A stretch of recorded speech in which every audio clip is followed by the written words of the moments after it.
বাংলাদেশ দলের best option নিয়ে ঠিক একইভাবে যদি আলোচনা করি, আপনারা সবাই জানেন টি-20 ওয়ার্ল্ড কাপের আগে মুস্তাফিজকে কেন্দ্র করে যেই ঘটনা ঘটেছে সেটা রিপারকেশন এমন ভাবে হয়েছে, এমন ভাবে হবে যেটা ইন্ডিয়ান মিডিয়া, যেটা Indian government, Indian cricket board কেউই আসলে সেভাবে ভাবে নাই। কিন্তু এন্ড অফ দ্য ডে গতকাল রাত 10টার পর যেই ঘটনাটা ঘটেছে, আমার কাছে মনে হয় আমাদের ডিগনিটি, আমাদের সম্মান, আমাদের নিজেদের কালচার এবং আমাদের ক্রিকেট এভরিথিংকে কভার করার জন্য that statesmen were very much important.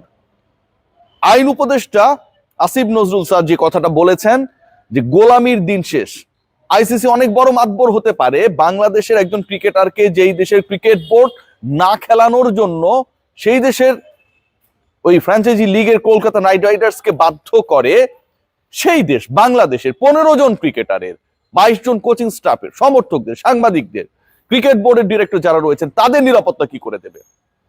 Bangladesh cricket board officially আপনাদের বলছি, Bangladesh cricket board has written to the ICC or almost they're about to write to the ICC that they are not intend to play their World Cup matches in India. This is official. This is not unofficial. Asif নজরুলের ওই পোস্টে আমরা স্পষ্ট indication পেয়েছিলাম যে Bangladesh cricket board যেন এরকম একটা স্ট্যান্স নেয়। বাংলাদেশের ক্রিকেটারদের নিরাপত্তা আগে, বাংলাদেশের মানুষের ডিগনিটি আগে, এবং সেই বিষয়কে সামনে রেখে বাংলাদেশ ক্রিকেট বোর্ড বিসিবি গতকাল ইমার্জেন্সি মিটিং রেখেছিল। সেই মিটিং শেষ হয়েছে অলমোস্ট রাত 1টার কাছাকাছি সময়ে, এবং সেখানটায় যে সিদ্ধান্ত হয়েছে তাতে প্রথম সিদ্ধান্ত যেটা বাংলাদেশ আইসিসির কাছে অলমোস্ট, আমি যখন এই কন্টেন্টটা করছি, আলোচনাটা যখন করছি, লিখে ফেলেছে or they are about to write that Bangladesh is not intend to play their World Cup matches in India. যেহেতু হাইব্রিড মডেলে আপকামিং ওয়ার্ল্ড কাপ হচ্ছে, সো হাইব্রিড মডেলে পাকিস্তান যদি শ্রীলঙ্কায় গিয়ে খেলে, অন্য দেশগুলো ইভেন ইন্ডিয়া তারা এবং পাকিস্তান একই গ্রুপে রয়েছে, ইন্ডিয়া যদি তার পাকিস্তানের বিপক্ষের ম্যাচ শ্রীলঙ্কায় গিয়ে খেলে, তাহলে বাংলাদেশ কেন, যাদের নিরাপত্তা নিয়ে Indian security, Indian government, Indian cricket board ensure করতে পারে না, তারা কেন তাদের ম্যাচেসগুলো শ্রীলঙ্কায় গিয়ে খেলবে না? Very logical point. বাংলাদেশের কোনো সমস্যার জায়গা এখানটায় নেই, ইভেন আইসিসির কোনো সমস্যার জায়গা ওইখানটায় নেই। All the problems that has been created by the host nation and the board, and that is India and BCCI, সমস্যা তাদের সমস্যার কারণে আমি আমার 15 জন ক্রিকেটারকে, 22 জন কোচিং স্টাফকে, শত শত বাঙালি যারা সমর্থক, বাংলাদেশের সাংবাদিক যারা রয়েছে, তাদেরকে আমি ভারতে পাঠিয়ে দেব? সম্ভব এটা কোনোভাবেই সম্ভব না। বাংলাদেশ ক্রিকেট বোর্ডকে বিসিসিআই রিকোয়েস্ট করেছিল যে তারা মুস্তাফিজের মতো ক্রিকেটারদেরকে আইসিসির নিলামে তুলতে চায়, তাদের এনওসির ব্যাপারটা কি রিকোয়েস্ট করেছিল, রিকোয়েস্ট করে লেটার দিয়েছিল। সেই বিসিসিআই যখন ওই একই টুর্নামেন্টে বিসিসিআই রিকোয়েস্ট রেখে বাংলাদেশ ক্রিকেট বোর্ড অ্যালাউড দেয়ার প্লেয়ার্স যে ঠিক আছে তোমরা অকশনে উঠতে পারো, তোমাদের নাম রেজিস্টার করতে পারো, তাদেরকে যখন দল পাওয়ার পর বাদ দিয়ে দিল BCCI, they didn't tell even to BCB. Bangladesh cricket বোর্ডকে তারা একটা মেইল পর্যন্ত করেন, একটা ফোন পর্যন্ত করেন, একটা টেক্সট পর্যন্ত আসে নাই। চিন্তা করতে পারেন তারা কিভাবে। পাকিস্তান যদি বাধ্য করতে পারে বিসিসিআই কে, আইসিসি কে তাদের ম্যাচেস গুলো ইন্ডিয়ার বাইরে খেলার জন্য, বিসিসিআই এবং ইন্ডিয়ান গভর্নমেন্ট তো অনেকটা পাকিস্তানের সাথে বিসিবি এবং বাংলাদেশকে তুলনা করছে, কম্পেয়ার করছে। বাংলাদেশ ক্রিকেট বোর্ডের এই মুহূর্তে এটা ব্যাকবোন দেখানোর সময় যে বাংলাদেশের ম্যাচগুলো ওই ইন্ডিয়া হবে না। গতকাল আরো একটা বড় স্টেটমেন্ট এসেছে যেটার জন্য আমি সারাটা দিন চিল্লিয়েছি, এবং এন্ড অফ দ্য ডে আমার কাছে মনে হয় that was massive statement from the government.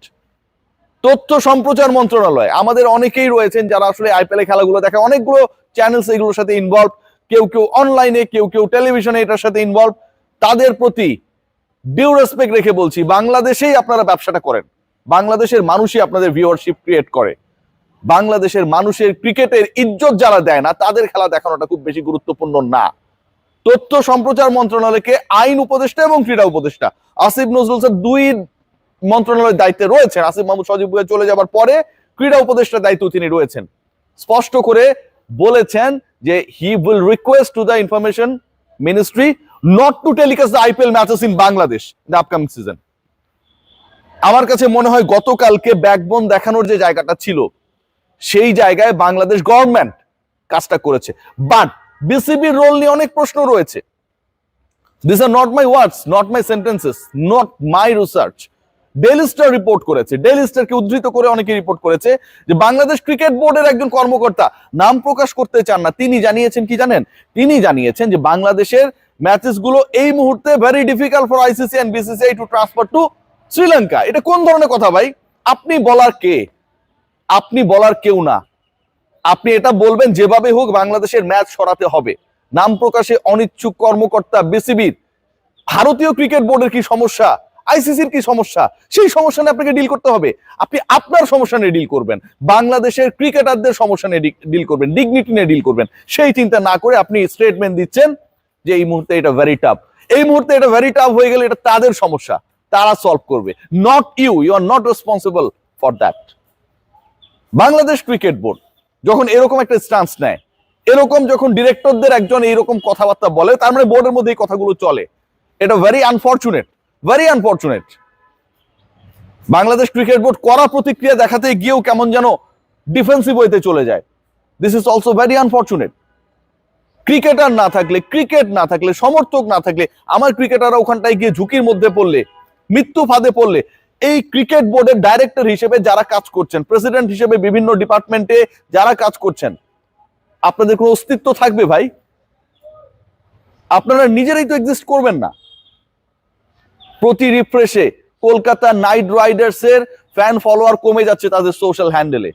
Kolkata night Riders কি কামটা করেছে দেখুন। যখন এই ডিসিশনটা বিসিসিআই তাদেরকে জানিয়ে দিল, উইথিন সাম মিনিটস মুস্তাফিজের সকল পোস্ট ছড়িয়ে দিয়েছে। মুস্তাফিজের পোস্টগুলো কি আপনাদের পেজকে নাপাক করছিল? সকল বাঙালির উচিত, বাংলাদেশি সাপোর্টারদের উচিত, ক্রিকেট প্রেমীদের উচিত কলকাতা নাইট রাইডার্সের সকল সোশ্যাল হ্যান্ডেল রাইট নাও, এখন থেকে আনফলো করা। এটা ছাড়া কোনো সমাধান না।